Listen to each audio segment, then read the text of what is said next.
제가 여기 선지가 제가 결혼 전에 섰습니다. 제가 세수로 세 보니까 4년 전에 섰더라고요.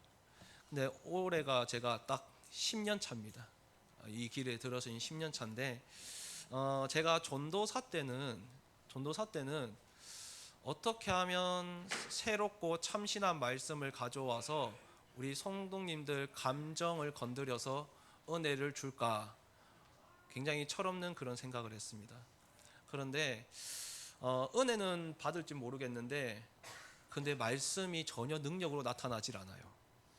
그러면서 제가 10년간 쭉 해오면서 느낀 게 이 자리에 있는 거는 내 말을 하는 게 아니라 하나님이 우리 성도님들에게 하시고자 하는 말을 내가 대언하는 거구나.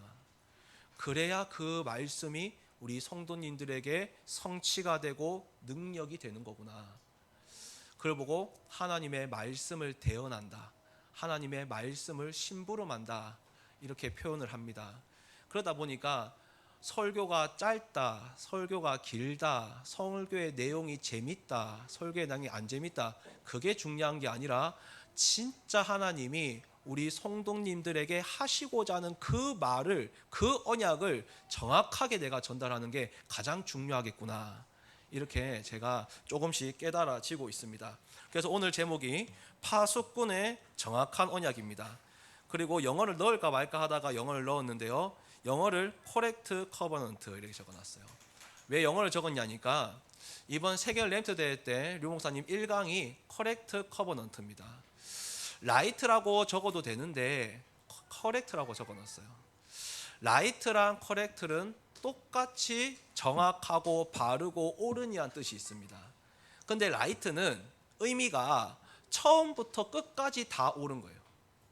그런데 correct는 뭔가 우리 안에 틀린 언약을, 틀리게 붙잡혀진 것을 다시 바르게 수정해서 정정해서 새로 잡으라는 뜻이 더 큽니다. 그래서 우리가 언약을 붙잡았다고 하는데, 또 말씀을 붙잡았다고 하는데 뭔가 내 안에 틀리게 붙잡혀지게 있는 게 있다면 이거를 바르게 다시 붙잡으라는 거겠죠.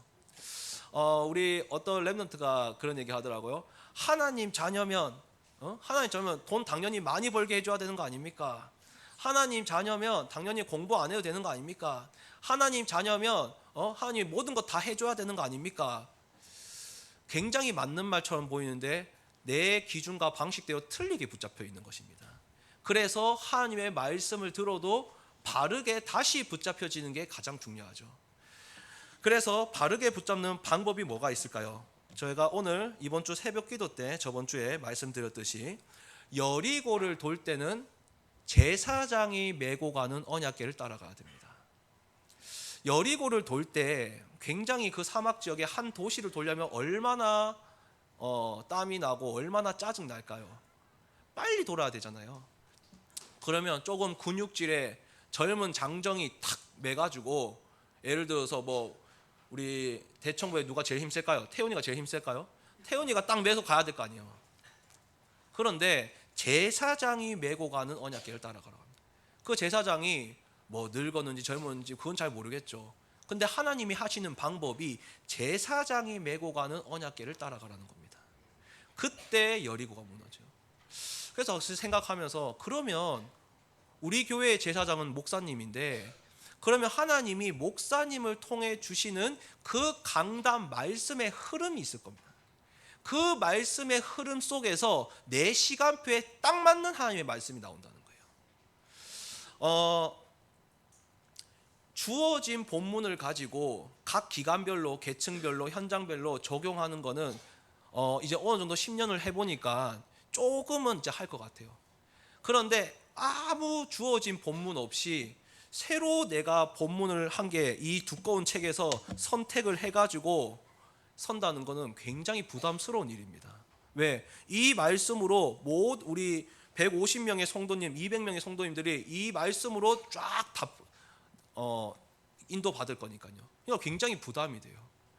그래서 제가, 그렇다면 제사장이 메고 가는 여리고를 따라갈 때 여리고가 무너진 게 맞다면 하나님이 우리 목사님을 통해 반드시 하나님 강단 말씀의 흐름이 있을 것이다. 이 생각에 제가 몇 달간의 강단 말씀을 쭉 다시 한번 훑어봤습니다. 근데 제 마음에 딱 한 단어가 믿음과 확신으로 딱 다가와요. 그 단어가 뭐냐니까 바로 파수꾼입니다. 왜냐? 제목이, 우리 목사님 말씀의 제목이 다 파수꾼의 뭐 이래요. 파수꾼의 승리 전략, 파수꾼의 현장 전투, 뭐 파수꾼의 안식 회복, 파수꾼의 뭐 이렇게 나와 있습니다. 그 말은 무슨 말이죠? 하나님이 우리 교회에 주는 강단의 흐름이 지금 파수꾼이라는 거예요. 이게 제가 마음에 담기는 거예요. 그렇다면 이 파수꾼이란 이 말씀을 가지고 이번 주 내가 하나님의 주신 현장에 갔을 때 구역 예배든 아니면 뭐 가정이든 아니면 다락방이든 뭐든 간에 하나님이 이 말씀을, 이 파수꾼이란 이 단어를 가지고 그 현장을 바라보면 하나님이 이번 주에 우리 성도님들에게 뭘 말씀하시고 싶으신지 답이 나오겠구나. 이게 딱 제가 기도 응답으로 받았습니다. 그래서 그 파수꾼이라는 이 시선과 관점으로 이번 주에 갔는데, 먼저 이 파수꾼이라는 말이 무슨 말일까요?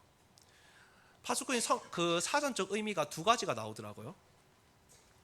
경계하면서 지키는 사람, 그리고 두 번째는 한눈을 팔지 않고 성실하게 그 일을 행하는 사람. 그 두 가지 의미가 있더라고요. 그러면 이 파수꾼이라는 이 의미를 가지고 현장에 딱 갔는데 현장의 모든 것을 빼앗기는 것을 보게 되는 겁니다.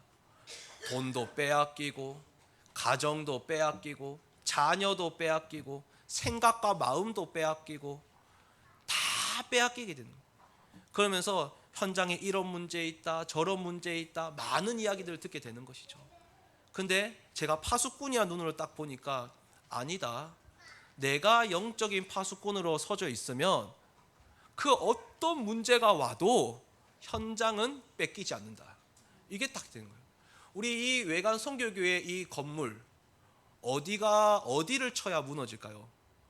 외관 선교교회를 바치고 있는 주된 기둥이 한 개가 있습니다. 그걸 치면 무너지잖아요. 하나님이 우리를 현장이 무너지지 않는 영적인 기둥으로 하나님이 세우셨구나. 그 영적인 기둥이 무너지지 않으면 그 어떤 현장에 문제와 갈등이 있어도 절대 무너지지 않습니다. 기둥이 무너지면 지붕도 무너지고 다 무너지게 되어 있잖아요. 그래서 현장을 뺏기지 않으려면 영적인 기둥이 든든하게 서져 있어야 되는데, 그러려면 어떻게 됩니까? 그래서 우리에게 뭔가 틀리게 붙잡혀지는 그 언약을 내가 다시 정정해서 바르게 붙잡아야겠다. 그러면서 하나님이 주신 본문이 에베소서 6장 오늘 10절에서 20절 말씀이었습니다. 얼마나 많이 들었습니까? 얼마나 많이 들은 말씀인데, 강단 말씀의 흐름 속에서 오늘 이번 주에 우리 외관 선교회 시간표에 꼭 맞는 말씀으로 저희들이 아멘으로 저희들이 받기를 바랍니다. 자, 제가 오늘 주보를 보면 공간을 많이 뒀어요. 오늘 쭉 말씀을 들으시면서 내가 이런 부분은 지금 틀리게 붙잡고 있구나, 이런 부분들을 아마 좀 메모를 하시면서 들으시면 아마 좀 더 말씀의 성취와 적용이 좀 좋지 않을까 해서 빈 공간을 좀 많이 뒀습니다. 첫 번째입니다.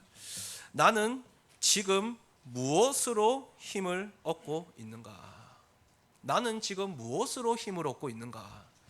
에베소서 6장 10절 말씀 보시면, 자, 제가 일부러 본문을 적어놨는데요, 같이 한번 읽어보겠습니다. 끝으로 너희가 주 안에서와 그 힘의 능력으로 강건하여지고, 우리가 예수 그리스도 안에서 그 예수 그리스도의 힘의 능력으로 강건해져라. 뭐 하기 전에? 영적 전쟁하기 전에. 왜 그래야 될까요? 창세기 1장 27절에 사람은 하나님의 형상으로 만들어졌기 때문입니다. 형상이란 말이 무슨 말입니까? 우리가 눈, 코, 입이 있기 때문에 하나님도 눈, 코, 입이 있다는 뜻입니까? 하나님이 눈, 코, 입이 있어요? 어떤 아이가 그러더라고요. 하나님은 남자입니까? 여자입니까? 하나님은 남자, 여자가 아니에요. 사람이 아니란 말이에요. 하나님 형상으로 만들어졌단 말은 무슨 말입니까? 창세기 2장 7절에 사람은 영혼을 가진 영적 존재라는 뜻입니다. 그래서 사람은 그 영혼이 힘을 얻지 못하면 어떻게 되죠? 그 마음도 그 육신도 이상하게 되는 것이죠. 전도서 6장 2절 3절 말씀에 우리의 마음과 육신이 세상의 것으로 아무리 채워도 결국 그 영혼이 힘을 얻지 못하면 어느 순간 내 영적 상태도 이상해지고 내 마음의 상태도 이상해지고 내 육신의 상태도 이상하게 되는 것입니다. 그래서 우리 아이들도 보면 교회 오래 다니고 하나님 자녀인데도 실제로 힘을 얻는 건 어디서 얻어요? 친구로부터 얻어요. 친구로부터 또 어디서 힘을 얻어요? 게임하면서 힘을 얻어요. 또 어디서 힘을 얻어요? 뭔가 술 마시면서 힘을 얻어요. 그렇다 보면 어떻게 됩니까? 당장은 힘을 얻을지 모르겠는데 어느 순간 내 영적 상태가 이상해져 되는 거예요.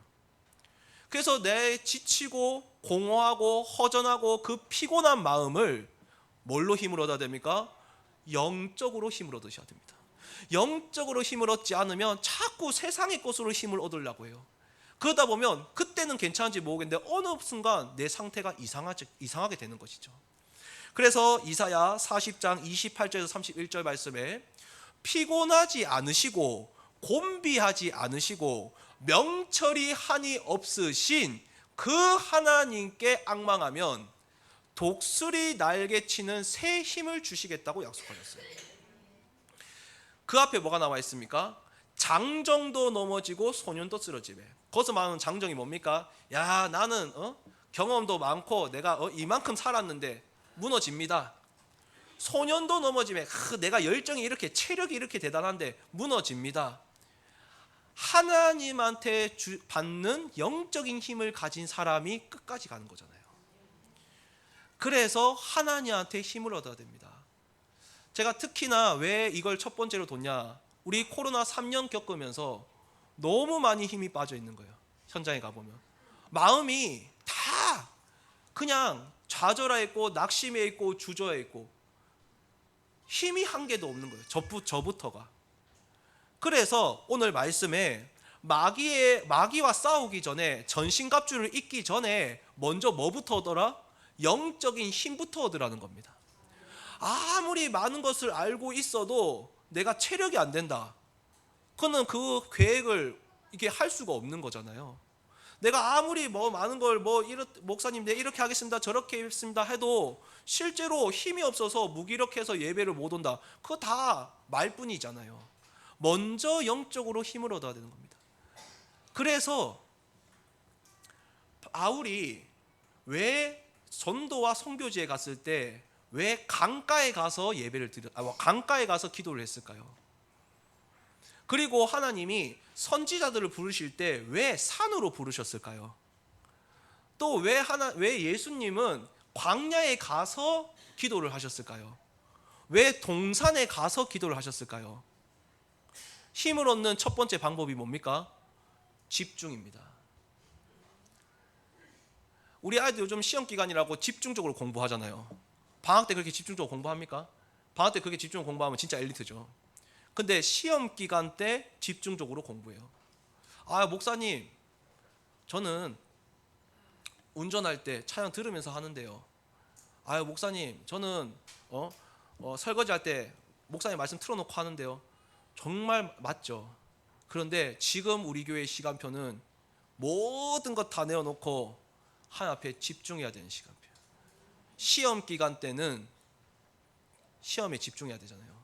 지금 우리 교회뿐만이 아니고 많은 한국 교회가 집중해야 되는 시간표입니다. 모든 걸 내려놓고 하나님만 바라보는 시간, 모든 걸 내려놓고 하나님만 생각하는 시간, 예배를 통해, 말씀을 통해, 기도를 통해, 찬양을 통해 내가 진짜 하나님을 찬양하는 시간, 그 하나님을 생각하는 시간, 그걸 보고 류 목사님은 제한적 집중이라고 말씀하셨습니다. 아까 전에 우리 성가대를 하는데 그 성가대 여기서 보니까 확실히 다르더라고요. 집중이 확 되니까 오늘 사랑을 말씀하셨잖아요. 울컥하는 거예요. 아까 눈물이 좀 그랬는데요. 아까 제가 성경 우리 교동문 할 때요, 어때요? 입이 너무 마르다 하고 잠시 이거 닦았는데 제 차례를 놓쳐졌어요. 집중입니다. 지금 이 시간표에 우리가 집중하지 못하면 어떻습니까? 시험 기간 때 집중하지 못하면 안 되게 되어 있는 것이죠. 그래서 하나님을 앙망해라. 앙망의 뜻이 뭐냐? 존경하여 우러러보다는 뜻입니다. 내가 하나님을 경외하는 시간. 그래서 진짜 5분이라도 10분이라도 예배를 통해, 또 말씀을 통해, 기도를 통해, 찬양을 통해 5분 10분이라도 내 걱정할 거, 고민할 거, 또 교회 시험 드는 거, 뭐 불신앙하는 거, 불만 쓰는 거, 그때만큼은 다 내려놓는 겁니다. 하나님한테만 집중하는 시간. 하나님이 어떻게 영적인 힘을 주시는지 보라니까요. 그래서 오늘 첫 번째가 나는 지금 무엇으로 힘을 얻고 있는가. 여기에 틀린 집중을 하고 있다면 아마 틀린 힘을 얻게 될 것입니다. 근데 여기서 하나님 앞에 집중하면 내가 하나님이 주시는 독수리 날개치는 새 힘을 주실 것입니다. 힘을 얻지 못하면 어떻게 될까요?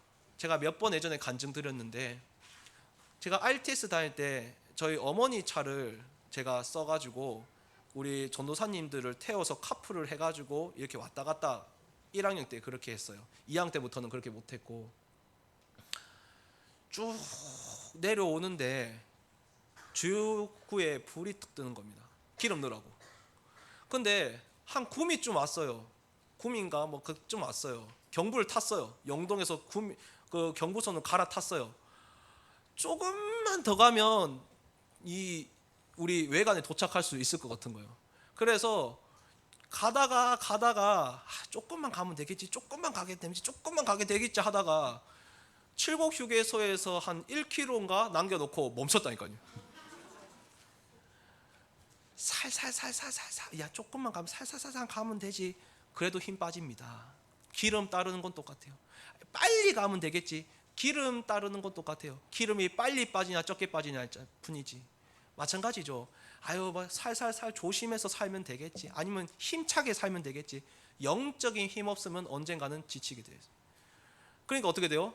제가 우리 그 전도사한테 야 밀어봐라 이 하고 막 결국에는 제가 칠곡 휴게소에 뛰어가가지고 그 통을 빌려서 기름을 채워갖고 와서 레카를 부르려고 하니까 고속도로가 더 비싼 거예요. 국도보다. 그래서 그거를 가지고 넣고 이제 다시 칠곡 휴게소에 가서 그 통을 반납하고 그렇게 왔다니까요. 아유 조금만 가면 되겠지, 조금만 가게 되겠지. 영적인 힘 없으면 어느 순간 주저앉게 되어 있습니다. 그래서 이번 주에 정말 지치신다, 정말 내 마음이 어렵다, 또 피곤하다 하님, 내가 하나님 앞에 집중해서 영적인 힘을 얻게 하여 주옵소서. 하나님은 앙망하지 않고 자꾸 독수리 날개치는 새 힘만 바라면 이게 뭔가 원리가 안 맞잖아요. 하나님한테 앙망하고 하나님 앞에 힘을 얻는 시간. 두 번째입니다. 내가 진짜 싸워야 하는 상대는 누구인가? 자, 같이 한번 읽어보겠습니다. 마귀의 관계를 능히 대적하기 위하여 우리의 씨름은 혈과 육을 상대하는 것이 아니요 통치자들과 권세들과 이 어둠의 세상 주관자들과 하늘에 있는 악의 영들을 상대함이라. 아멘. 우리가 진짜 싸워야 하는 대상은 누굽니까? 오늘 말씀 보시면요, 마귀의 관계를 대적하기 위하여. 아담과 하와를 무너뜨린 건 마귀의 관계입니다. 관계의 뜻이 뭐냐? 간사한 꾀예요. 간사한 꾀. 그러니까 선악과를 뚝 떼가지고 야 입 벌려 봐라 가서 선악과를 집어넣은 게 아닙니다. 이 생각과 마음에 뭡니까? 마귀의 관계가 들어간 거죠. 하나님을 믿지 못하게, 하나님을 떠나게, 하나님을 누리지 못하게, 하나님으로 충만하지 못하게. 그걸 보고 우리는 선악과라고 합니다. 그러면 지금 시대의 선악과는 뭐가 있을까요? 저는 쭉 정리를 해보면서 첫 번째는 지금 우리 아이들이 보고 배우는 세상의 가치관과 세계관이 우리 아이들에게 하나님을 믿지 못하게 하는 선악과가 될 수 있겠구나, 이렇게 생각을 해봤습니다. 요즘 예능 프로 중에 여행 예능이 많이 나와요. 근데 그 중에서 제일 최근에 우리 아이들한테 핫했던 게 뭐냐니까 태어난 김에 세계 일주입니다. 태어난 김에. 제목이 어때요? 태어난 김에 기안84라는 이 만화가가 태어난 김에 세계 일주 한다는 뜻이에요. 그러니까 이 사람 마인드와 가치가 그래요. 태어난 김에. 근데 그게 그냥 웃고 넘길 일일 수도 있는데 이 아이들한테 계속 그게 들어가면 어떡해요? 우리 아이들 이렇게 이야기해요. 부모님한테. 나는 안 태어나고 싶었는데 엄마 아빠가 나 태어나게 했으니까, 이렇게 이야기해요. 태어난 김에. 한 사람도 우연히 태어난 사람 없습니다. 한 사람도 어떻게 하다가 태어난 사람 없어요. 근데 그게 계속 가치관이 되면 어떻습니까? 나를 향한 하나님의 절대 계획을 찾을 수가 없어요. 태어난 김이라는 사람이 없습니다. 영세 전부터 하나님이 계획하셔서 하나님이 우리를 이 땅에 보내셨단 말이에요. 태어난 김에. 이게 가치관이 굉장히 무서워요. 또 요즘 예능 프로 중에 아직도 장수 프로 중에 뭐가 있습니까? 나 혼자 산다라는 말이 있잖아요. 연예인들이 나와서 얼마나 멋있고 화려하고 재밌게 살아요. 그러니까 많은 사람들이 그거 보면서 결혼을 안 하잖아요. 그러니까 어때요? 가정도 안 이루고 후대도 낳지 않고. 제 고등학교 동창들도 아직 절반이 안 갔거든요. 그렇다고 직업이 없는 것도 아니에요. 경찰이 현풍에서 형사하고 있다니까요. 안 해요. 저기 서울에서 변호사하고 있다니까요. 안 해요. 형편이 안 돼서 안 하는 거 아닙니다. 뭔가 들어간 겁니다. 그렇게 되면 어떻게 됩니까? 생육하고 번성하는 축복을 누릴 수가 없어요. 그렇게 되면 어떻게 하죠? 부모와 자녀 관계 이런 것도, 하나님과의 관계 이런 것도 다 이젠 연장선으로 이젠 떠나게 되는 것이죠. 또 어떤 게 있습니까? 우리 예전에, 이건 좀 과거의 단어인데 요즘엔 잘 안 쓰죠. 욜로라는 단어가 있어요. 욜로라는 뜻이 뭡니까? 한 번 사는 인생 그냥 최고로 재밌게 살자. 최고로 재밌게 살자. 이게 우리 아이들한테 딱 가치관이 들어가면 어때요? 야, 교회 왜 다니냐? 전도 왜 하냐? 성교 왜 하냐? 한 번 사는 거 그냥 재밌게 살다 가는 거지. 그리고 한 번 재밌게 살고 영원히 지옥에 가는 거예요. 내세에 대해서 전혀 관심이 없어요. 그래서 고린도서에 보면 우리가 예수 믿는 게 이 세상의 삶뿐이라면 우리가 얼마나 비참한 거냐. 우리의 진짜 소망은 천국에 있습니다. 이 내세를 모르게 만들어요. 그리고 제가 예전에도 말씀드렸는데, 제가 대학생 때 교양 수업을 듣는데 교수님이 확 씩씩대가지고 막 오는 거예요. 여자 교수님인데. 그럼 보니까 본인이 그때 한창 1박 2일이라는 예능 프로가 그때 강호동이 직접 진행할 때, 그때 이제 인기가 많아서 막 하는데 씩씩대가지고 오시는 거예요. 월요일 수업이었는데 어제 1박 2일을 봤는데 너무 화가 나서 그렇다는 거예요. 왜요? 그러니까 1박 2일 하면 뭐 까나리 액젓 먹는다, 뭐 먹는다, 복불복을해요. 근데 이게 게임을 해서 벌칙을 정하는데 강호동 씨가 본인이 안 걸린 거예요. 그러니까 막 두 손을 높이 들면서 뭐라고 외치냐? 나만 아니면 돼, 이렇게 얘기하는 거예요. 근데 그게 저희는 그때 제 생각에는 아유 뭐 별의별 것 갖고 트집지 않는다, 속으로 그 생각했거든요. 근데 지금 제가 이제 교육자로 서서 우리 애들을 만나보고 하니까 그게 벌써 몇 년도요? 10년 전이잖아요. 13년 전이거든요. 근데 이제 딱 지나니까 어때요? 얼마나 자기밖에 모르는지 몰라요. 얼마나 그 사상과 가치관이 우리 미디어를 통해 계속 들어오는데 어느 순간 나도 모르게 이기적으로 바뀌고 어느 순간 나도 모르게 나밖에 모르게 되는, 사랑이 식어지게 되는 것이죠. 제가 카톡에 어떤 푸사를, 우리 애들이, 제가 푸사를 자주 봐요. 애들 상태를 알아야 되니까. 근데 요즘에는 멀티 프로필이라고 해서 저한테는 굉장히 성령 충만한 푸사를 딱 해놓고 자기 완전은 나머지 그 푸사는 억수로 뭐라고 해야 될까요? 걱정이 심히 우려되는 푸사를 해놓는 거죠. 그래서 저는 항상 속아요. 아, 얘가 지금 성령 충만하구나. 막 말씀 구절 적혀 있으니까 막. 근데 보니까 멀티 프로필이라는 게 있는 거예요. 근데 어찌 됐든 간에 그럼에도 불구하고 멀티 프로필 안 하는 애들이 있어요. 근데 한 그 프로필의 카톡 그 제목이 움직이지 않으면 아무 일도 일어나지 않는다. 그게 있는 거예요. 이 맞는 말입니까? 류목사님 이런 말씀하시죠. 차라리 틀리게 움직일 바에야 차라리 가만히 있어라. 그러면 시계로 따지면 2번이라도 맞으니까. 성경적으로 굉장히 그게 반하는 말이거든요.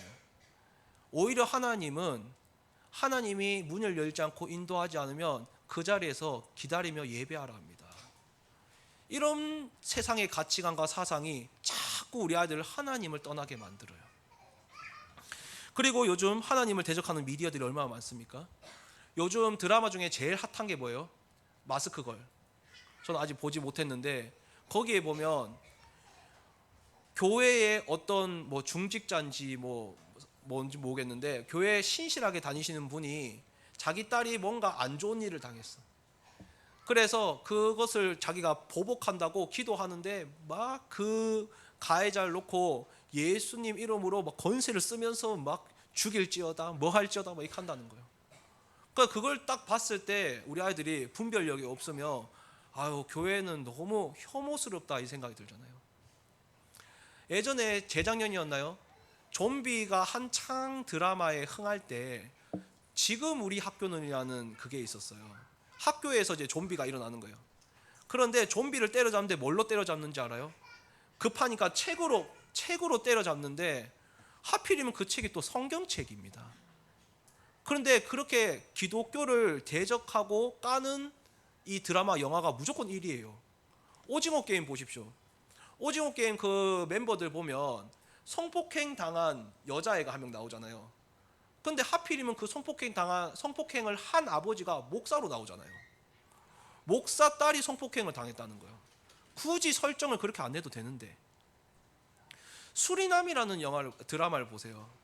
거기 악당으로 나오는 황정민 씨가 직업이 목사로 나옵니다. 근데 실제로 아니래요, 목사가. 실제 그 실화를 바탕으로 한 거잖아요. 이런 모든 부분들이 계속 어떻게 해요? 우리 아이들에게 교회와 하나님과 이 복음과 말씀과 기도가 굉장히 혐오스럽게 자꾸 각인되는 거예요. 그리고 요즘 어떤 선악과가 있습니까? 지금 계속 하나님을 대적하는 악법들이 계속 제정되고 있습니다. 왜 계속 담임 목사님이 차별금지법 막아야 된다고 이야기합니까? 차별금지법 말은 좋잖아요. 그런데 차별금지법 안에 뭐가 들어가 있는 거예요? 모든 종교가 같기 때문에 차별하지 말라는 겁니다. 오직 예수 믿으면 하나님 자녀 된다. 그러면 차별금지법에 걸린다는 거예요. 그렇게 되면 어떻게 되죠? 이제는 오직 예수라고 말을 못하게 되는 겁니다. 요즘 우리 그 교회 광고방에 올라와서 저희들이 다 반대를 했는데 생활 동반자법 보십시오. 생활 동반자법이 뭡니까? 말이 좋아서 생활 동반자법이지 뭐죠? 동거하는 사람들 인정해 주자는 겁니다. 동거하는 사람들 세금 혜택 주고 동거하는 사람들 그거 하라는 겁니다. 그렇게 되면 어떻게 돼요? 이제는 정통적인 가정이 무너지고 후대들은 어떻게 되죠? 완전히 매침을 당하게 되는 거예요. 동거가 뭐가 그래 나쁠까요? 나를 맞춰보는 건데. 예전에 한 예능 프로에서 제가 애들한테 예전에 보여준 적이 있는데 연예인들끼리 나와서 동거에 대해서 이제 이야기를 한 게 있어요. 그러니까 4명인가 3명은 동거에 찬성이고 1명은 동거를 반대하는 거예요. 그 연예인이 이제 그 노을이라는 그 가수 그 그룹 가수의 이제 한 멤버 강균성이라는 분인데요. 하는데 나머지 3명은 왜 동거가 나빠? 왜? 나랑 맞춰보는 거잖아. 안 맞으면 내가 혹시나 안 맞았는데 평생 결혼해가지고 평생 살면 내가 힘든 거 아니야? 그러니까 나랑 맞춰보고 아니면 그러면 헤어지면 서로 좋은 거지. 그걸 굳이 안고 끝까지 가면 서로 고생 아니야? 이렇게 이야기하는 거예요. 그러니까 이 나머지 한 분 동거를 반대하시는 분이 이 연예인 분이 뭐라고 하냐? 나는 동거를 반대한다. 나는 크리스찬이다. 왜 동거를 반대하냐? 가정이라고 하면 나의 수고와 헌신이 들어가야 가정이 온전해지는 거야. 나랑 안 맞고 버리고 바꾸고 그 말은 나는 수고하고 싶지 않으니까 네가 나를 맞춰라 그 말 아니야? 진짜 가정이 잘 되려면 내가 수고하고 내가 헌신하고 내가 눈물을 더 쏟아야 가정이 온전히 이루어지는 거지. 그러니까 얘들 3명이 끽소리를 못하는 거예요. 복음적인 가치관과 세계관이 없으면요 우리 아이들이 이렇게 이야기할 때 뭐라고 대답할까요? 아 맞네, 동거 좋네, 뭐 맞고 안 맞고 얼마나 좋나 퍼즐 맞추듯이 70억 80억 인구 중에 나랑 맞는 사람 한 사람도 없잖아요. 저는 요즘 느껴요. 제 3살짜리 아들 김주하고도 안 맞다고 요즘 많이 느껴요. 정말 안 맞더라고요. 진짜로 얼마나 때를 쓰고 삐지고 막 하는데 무조건 아니래요 그냥. 그러니까 안 맞아요 저랑 잘. 안 맞아요. 그러니까요 자식들하고도 안 맞다니까요. 근데 항상 힘들고 어려울 때 그때 그 연예인 했던 고백이 계속 생각이 나는 거예요. 그래 우리 집이 세워지려면 내가 더 수고하고 내가 더 눈물을 쏟고 내가 더 헌신을 해야 우리 집이 세워지는 거지. 그게 진짜 가정이지. 나는 피해보고 싶지 않고 나는 수고하고 싶지 않고 나는 눈물 흘리고 싶지 않고 가정이 온전히 이루어지길 다 바란다? 말도 안 되는 이야기인 겁니다. 그래서 눈물로 씨를 뿌리는 자는 기쁨으로 단을 거두리라 하니 그렇게 말씀하셨어요. 그리고 또 뭐가 있습니까? 요즘 항상 핫하죠. 교사 인권에 대해서. 학생 인권 조례 보십시오. 학생 인권 조례가 2010년도에 이미 제정이 된 그 발의를 한. 근데 이 학생 인권 조례가 어때요? 우리 아이들을 교육을 못하게 해요. 그 인성 때문에. 저번 주에 조선일보에 기사 떴잖아요. 우리 선생님들이 이제 시위를 하고 이제 그거 해가지고 이제는 선생님들이 교육할 수 있는 권한을 얻었다는 거예요. 그런데 그 권한이 뭐라 적혀 있냐? 이젠 반성문 쓰게 할 수 있대요. 이젠 뭐 이 아이가 수업을 방해하면 뒤로 나가게 할 수 있대요. 이제 우리 밖에 나가라, 밖에다 복도에 서 있으라 할 수 있대요. 댓글이 뭐라 적혀 있냐? 이때까지 그럼 그것도 못했단 말이가 이래 적혀 있는 거예요. 칭찬도 못한답니다. 차별이라고. 이런 말도 안 되는 일들이 지금 말이 학생 인권 조례고 우리 아이들 다 망치는 길이에요. 지금 아동학대법 보십시오. 그 아동학대법 때문에 부모와 자녀가 완전히 깨어지고 있잖아요. 요즘 애들 뭐라 합니까? 신고한다 이렇게 이야기해요. 얼마나 가슴이 무너지는 말입니까? 저의 아들 둘이가 저를 보고 신고한다 하면 저는 진짜 억장이 무너질 것 같아요.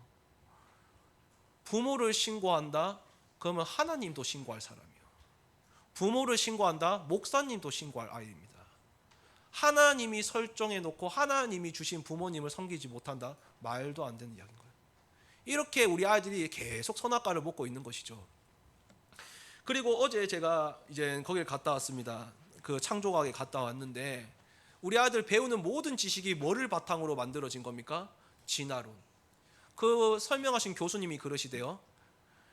뭔가가 증거가 확실하고 증명이 다 난 학문은 뒤에 학이 붙는데요. 진화론은 뭡니까? 증명이 안 됐다는 거예요. 아직. 증명이 됐으면 진화학이 되는 겁니다. 그런데도 불구하고 그 증명도 안 된 진화론 위에 뭘 세워요? 지금 지식을 세우고 있어요. 그리고 그거를 우리 아이들이 답이라고 중간고사, 기말고사에 적고 있습니다. 몇 년 동안? 12년 동안. 그 12년 동안 그 답을 적다 보면 어떻게 돼요? 이제 하나님이 믿어지지 않는 거예요. 그러면 그렇다고 우리 아이들이 성경은 한 장 스스로 읽습니까? 아니잖아요. 목사님 저 성경 많이 읽었는데요. 시켜서 한 거잖아요. 스스로 자원해서 성경 한 장 읽은 아이 있나요? 제가 진짜 하나님 안 믿어진다 하는 아이한테 진짜 성경 한번 읽어보고 그런 얘기 해라 그렇게 이야기해요. 근데 그것도 안 하면서 자꾸 하나님 믿지 않는 그 가치관과 사상은 계속 들어가고 있는 것이죠. 그래서 지금 묻지마 그 신림 보십시오. 그 사모님께서 영상 보여주셨잖아요. 그 조선시 보십시오. 자기 게임 몇 년 동안 담배와 먹을 거 사러 편의점 가는 거 말고는 계속 찔러 죽이는 게임만 하는 겁니다. 그러니까 어느 순간 자기도 모르게 똑같이 게임 캐릭터랑 똑같이 이야기하잖아요. 똑같이 찌르잖아요. 우리 예전에 그 아동 우리 그 성범죄 저지른 그 사람 그 핸드폰을 압수수색해서 까니까 아동 성 야한 음란 동영상이 상비편이다고 안 합니까? 뭔가에 인풋이 들어가면 아웃풋이 나오게 되어 있습니다. 우리 아이들이 괜히 불신앙한 게 아니에요. 뭔가 세상에 뭔가 다른 게 들어가서 계속 나오고 있는 것이죠. 제가 한 번씩 깜짝깜짝 놀래요. 뭐에 깜짝깜짝 놀래냐? 이 아이들이 이런 가치관과 사상으로 좌절하고 있고 낙심하고 있는 걸 보면서 깜짝깜짝 놀래요. 그래서 우리의 싸움은 뭐다? 마귀의 관계를 대적하기 위하여 우리의 싸움은 통치자들과 권세들과 어둠의 주관자들과 하늘에 있는 악의 영들과의 싸움이다.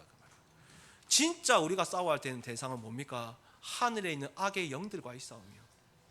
그렇다면 한번 빈칸에 한번 적어볼 수 있겠죠. 나는 지금 뭐랑 싸우고 있는가? 세 번째입니다. 나는 무엇으로 무장하고 있는가? 같이 한번 읽어보겠습니다. 마귀의 관계를 능히 대적하기 위하여 하나님의 전신갑주를 입으라. 그러므로 하나님의 전신갑주를 취하라. 이는 악한 날에 너희가 능히 대적하고 모든 일을 행한 후에 서기 위함이라. 아멘. 하나님, 지금 우리가 뭐에 무장하고 있는가? 왜 무장해야 됩니까? 마귀의 관계를 능히 대적하기 위하여. 근데 한 가지 말이 더 나오죠. 악한 날에 능히 대적하기 위하여 하나님의 전신갑주를 취하고 입고 있으라는 겁니다. 근데 나는 뭘로 지금 치장하고 있는가? 세상의 부귀영화와 이런 세상의 것으로 나는 치장하고 무장하고 있지 않는가? 그런데 어느 날 마귀의 그 악한 날이 오면 어떻게 돼요? 이제 계속 힘들어지게 되는 것이죠. 그래서 하나님이 전신갑주를 입으라고 합니다. 전신갑주를 우리가 좀 잘 아시는 말씀이지만 한번 또 훑고 가도록 하겠습니다. 첫 번째는 머리부터 쭉 시작하면 뭡니까? 구원의 투구를 쓰라는 겁니다. 진짜 그 사람이 어렵고 힘든 건 뭐죠? 하나님을 떠나서 그런 겁니다. 하나님을 만나면 되는데 왜 못 만납니까? 하나님 떠난 죄 때문에, 그리고 우상 숭배하는 죄 때문에, 그리고 자범죄 때문에. 제가 수요예배 때도 말씀드렸지만 우리의 아이들이 지금 뭐가 문제예요? 왜 예수님이 가슴에 안 부딪힙니까? 죄의식이 없어서 그래요. 죄의식이. 담배를 펴도 얼마나 당당히 피는지 몰라요. 술을 마셔도 얼마나 당당히 마시는지 몰라요. 어른들 앞에 있는데 뭐 18 한 건 뭐 눈치도 안 봐요. 거짓말하고 들켰는데도 별로 거기에 죄의식도 없어요. 하나님은 복음을 주시기 전에 율법을 먼저 주셨다는 걸 아셔야 됩니다. 그래서 하나님은 율법을 통해서 뭘 하게 합니까? 죄의식을 딱 갖게 만드시는 거예요. 그리고 하나님은 뭡니까? 우리의 죄를 대신해서 십자가에서 죽으러 오신 독생자 예수 그리스도를 하나님이 보내주셨어요. 그 예수 그리스도를 믿으면 멸망하지 않고 영원한 생명을 얻게 하니라. 망하지 않습니다. 예수 그리스도를 믿으면. 우리 아이들, 저번 주도 어떤 아이가 막 고등학교 진학 때문에 막 펑펑 울었는데 제가 했어요. 안 망해, 걱정하지 마. 안 망해, 걱정하지 마. 근데 뭐 인생 망할 것처럼 하더라고. 안 망해. 왜? 너는 하나님 자녀야. 안 망해. 구원의 투구를 쓰면 머리가 깨지질 않습니다. 머리가 깨지지 않으면 지지 않아요. 로마서 8장 2절에 이는 그리스도 생명의 성령의 법이 죄와 저주의 법에서 너를 해방하였습니다. 로마서 8장 15절에 너희는 다시 무서워하는 종의 영을 받지 아니하고 하나님 아버지를 아빠 아버지라 부를 수 있느니라. 높음이나 기쁨이나 그 어떤 피조물이라도 예수 그리스도를 우리에서 끊을 수가 없다 분명히 말씀하셨어요. 그래서 우리가 항상 하나님 자녀라는 구원의 확신을 가지고 있어야 됩니다. 두 번째입니다. 말씀의 검을 가지라 하셨어요. 왜 그렇습니까? 요한복음 1장 1절에 말씀이 곧 하나님이라 하셨기 때문에. 히브리서 4장 12절에 하나님의 말씀은 살아있고 운동력이 있어 우리의 모든 관절과 골수와 모든 우리의 생각과 마음을 주님께서 판단해 주신다 하셨어요. 에베소서 6장 17절 말씀 보시면 말씀이 곧 검이라 하셨습니다. 그래서 이번 주에 어떤 문제와 갈등과 위기가 있어도 내가 말씀을 가지고 있으면, 우리 목사님께서 말씀하셨죠. 설교는 말씀을 묵상할 수 있는 방향일 뿐입니다. 성경 본문을 붙잡으라 하셨어요. 이번 주에 에베소서 6장 10절에서 20절 말씀이 우리 외관 성국의 모든 성도님들에게 말씀의 검이 되길 바랍니다. 세 번째는 믿음의 방패입니다. 믿음의 방패 위에 뭐라고 적혀 있습니까? 모든 것 위에. 거기에 뭐가 들어가 있어요? 나의 현실, 나의 상황, 나의 문제, 나를 힘들게 하는 그 사람까지도 자꾸 우리에게 뭘 심어요? 불신앙의 불화살을 쏘잖아요. 그때 믿음의 방패를. 그래서 로마서 1장 16절 17절 말씀에 이 복음은 모든 믿는 자에게 구원을 주시는 하나님의 능력이라. 오직 의인은 뭘로 살리라? 믿음으로 말미암아 살리라. 히브리서 11장 1절 2절 말씀에 믿음은 바라는 것들의 실상이요 보이지 않는 것들의 증거니 모든 우리 크리스찬의 선배들이 이로써 증거를 얻었느니라. 히브리서 11장 6절 말씀에 믿음이 없이는 하나님을 기쁘시게 하지 못하나니 하나님께 나아간 자는 반드시 그가 살아 계신 것과 그를 찾는 자들에게 상 주시는 이심을 믿어야 할지니라. 분명히 말씀하셨습니다. 그래서 이번 주 믿음으로 살아가시길 바랍니다. 네 번째는 의의 호신경입니다. 의의 호신경 어디에 붙여요? 이 몸통에 붙여요. 이 몸통에는 뭐가 있어요? 사람의 급소와 약점이 다 들어가 있잖아요. 그래서 갑옷을 입고 구리온 갑옷을 한 번 더 덧대는 겁니다. 왜? 화살 이런 것들을 막기 위해서. 의의 호신경이라고 해요. 요한계시록 12장 10절 말씀에 이 약점과 급소, 즉 내가 부인에게도 못 밝히는, 남편에게도 못 밝히는, 자녀에게도 못 밝히는 나의 약점과 급소, 누가 알고 있어요? 하나님이 알고 사단이 알아요. 근데 그 사단이 어떻게 합니까? 자꾸 하나님한테 고자질해요. 참소를 해요. 밤낮으로 적힌 거 보면 하나님, 제 김태현 부목사 쟤 저렇잖아요. 얘 요렇잖아요. 계속 고자질한다는 거예요, 하나님 앞에. 근데 하나님이 뭐라 합니까? 그리스도의 구원과 능력과 권세로 그 참소한 자를 쫓아내시고. 그 말은 무슨 말이죠? 내가 부족하고 연약한 게 내 의가 아니라 온전하신 그리스도가 내 의가 된다는 것입니다. 그래서 내 약점과 급소를 가지고 좌절하고 낙심할 것이 아니라 그럴 때 온전하신 그리스도를 붙잡으시면 되는 겁니다. 자, 우리 다섯 번째입니다. 진리의 허리띠를 매라. 허리띠를 안 매면 그 당시에 사람들은 자꾸 바람에 흩날려서 성기 보이고 엉덩이 보이고 수치와 부끄러움을 당하게 되죠. 근데 오늘 앞에 뭐라 적혔습니까? 진리의 허리띠를 하셨어요. 진리는 뭡니까? 변하지 않는 게 진리요. 비진리는 뭡니까? 변하는 게 비진리입니다. 비진리를 자꾸 붙잡고 있으면 어느 날 수치와 부끄러움을 당해요. 돈도 바뀝니다. 사람도 바뀝니다. 많은 게 바뀌는데 그걸 붙잡고 살아가면 어느 날 수치와 부끄러움을 당해요. 그런데 영원히 변하지 않는 예수 그리스도의 이름을 붙잡고 살아가면 로마서 10장 11절에 내가 너를 부끄러움에 당하지 않게 하겠다고 약속을 하셨어요. 그래서 예수 그리스도의 진리의 허리띠를 매길 바랍니다. 마지막 여섯 번째입니다. 복음의 평안의 신발을 신어라. 복음의 평안의 신발. 무슨 말이죠? 하나님과 우리 사이를 화목하게 하신 화목제물 되신 예수 그리스도가 나와 함께하고 있으면 아무리 불신앙 가운데, 불평 가운데, 불만 가운데 있는 현장에 가더라도 나를 통해 화합이 일어난다는 거예요. 제가 이번 주에도 말씀드렸는데 저번에 우리 대구 은혜교회 장로님, 목사님 딸이잖아요. 근데 교회 안에 여러 가지 일들이 있어가지고 그래서 목사님한테 혼났다는 거예요. 그래서 자기는 너무 억울하대. 나는 우리 아버지한테 혼났나? 그래서 너무 화가 나서 아버지 찾아가서 이야기했다는 거예요. 아니 나는 안 했는데 왜 자꾸 나 혼내냐고. 그러니까 그 담임 목사님 뭐라고 이야기해요? 모든 흑암이 너를 통해 끝나야 돼. 거기서 자기가 맞다.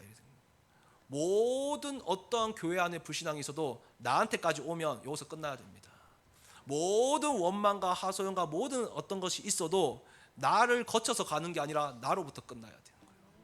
흑암이 나로부터 오면 끝나야 돼요. 근데 보통 어떻게 해요? 거쳐가잖아요. 나로부터 모든 흑암은 끝낸다. 교회 안에, 가정 안에, 현장에 어떠한 불신앙과 흑암에 그게 있어도 나한테 왔다면 나로부터 끝낸다. 그게 복음의 평안의 신발입니다. 자, 네 번째 한번 읽어보도록 하겠습니다. 나는 지금 깨어 있는가? 같이 읽어보도록 하겠습니다.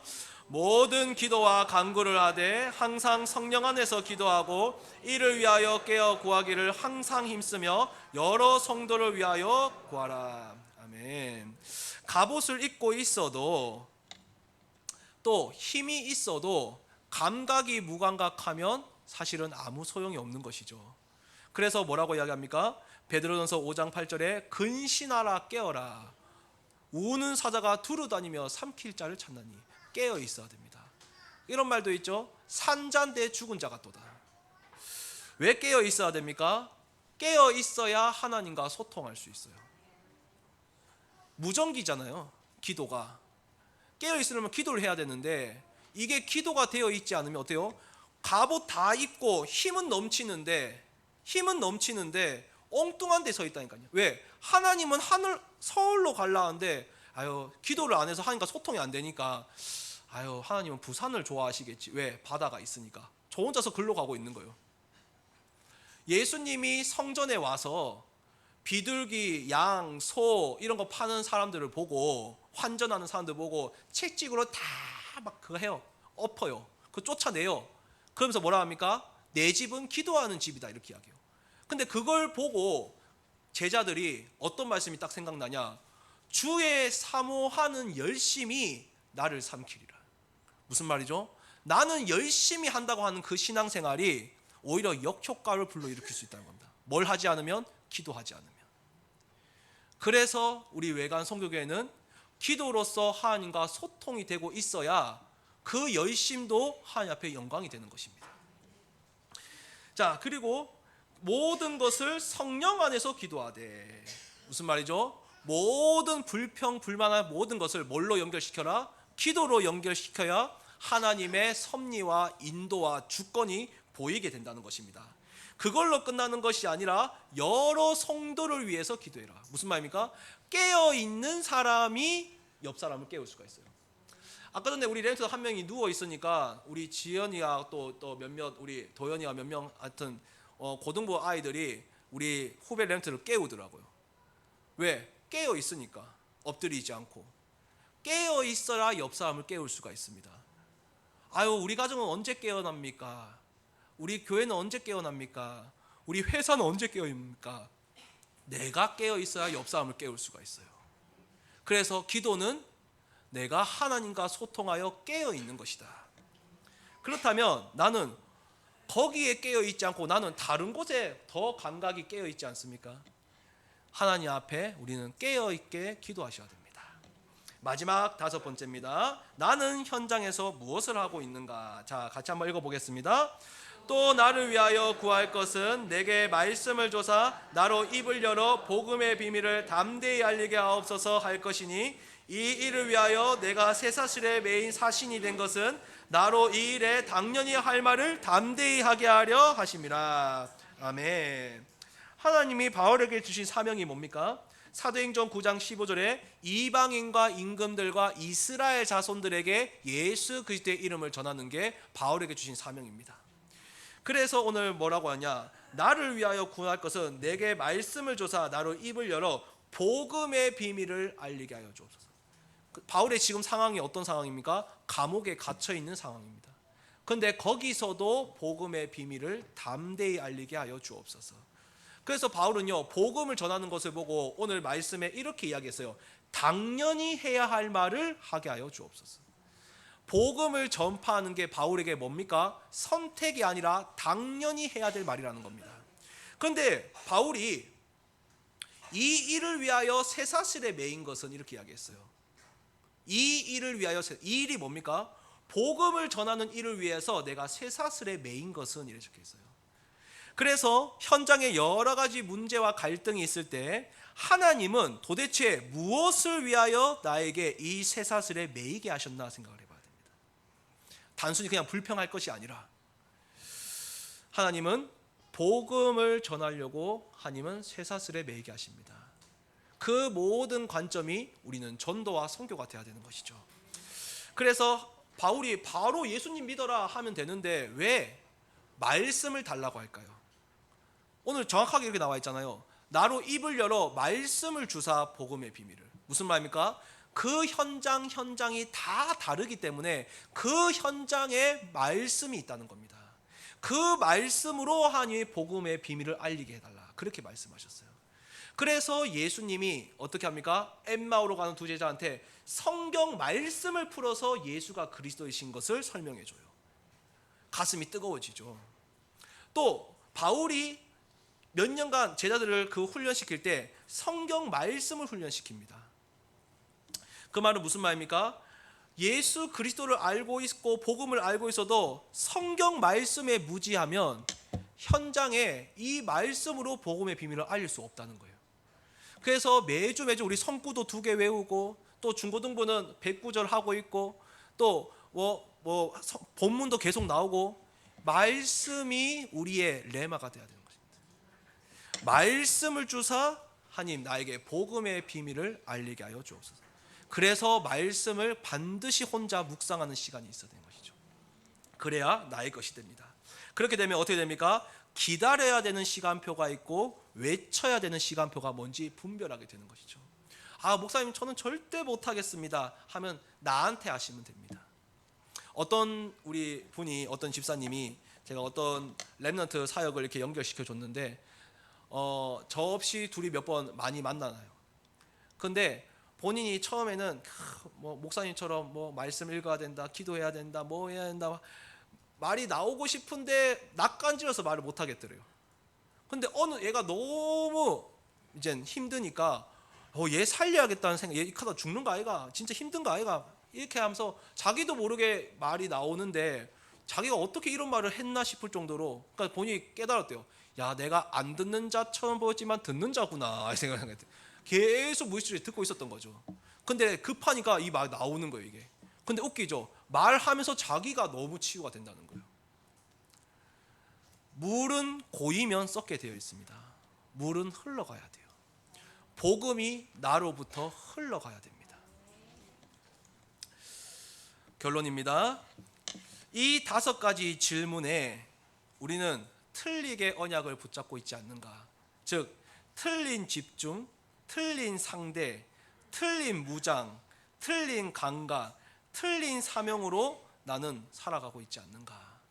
하나님은 바른 집중, 정확한 상대, 바른 무장, 바른 감각, 바른 사명이 우리가 붙잡혀진다면 틀린 언약은 틀린 응답이 오듯이 바른 언약은 반드시 바른 응답으로 하나님이 일하실 것입니다.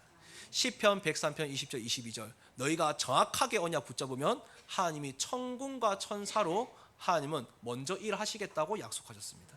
그래서 오늘 이 5가지 질문에 과연 나는 뭘로 힘을 얻고, 또 나는 지금 뭐와 싸우고 있고, 나는 뭘로 나를 지금 포장하고 무장하고 있고, 나는 지금 과연 어디에 깨어 있는가, 육신에만 깨어 있지 않은가, 그리고 나는 과연 현장에서 지금 뭐 하며 살아가고 있나, 이거를 정직하게 하나님 앞에서 혼자 묵상하실 때 적어보시고 오늘 말씀 그거를 언약으로 붙잡으시면 하나님은 반드시 여리고를 정복하고 무너뜨리실 것입니다. 그걸로 끝나는 것이 아니라 라헬과 같은 제자와의 만남도 허락하실 줄 믿습니다. 감사합니다. 하나님 감사합니다. 오늘도 이렇게 우리 외관 선교교회가 하나님의 언약으로 하나가 되었습니다. 어떤 문제와 갈등과 위기 속에서도 정확하게 하나님의 언약을 붙잡고 하나님 인도받게 하여 주시옵소서. 틀린 집중, 틀린 상대, 틀린 무장, 틀린 감각, 틀린 사명이 아니라 바른 집중, 바른 상대, 바른 무장, 바른 감각, 바른 사명으로 정확한 하나님의 응답을 받을 수 있도록 주님께서 은혜를 베푸시고 인도하여 주시옵소서. 예수 그리스도 이름으로 기도하옵나이다. 아멘.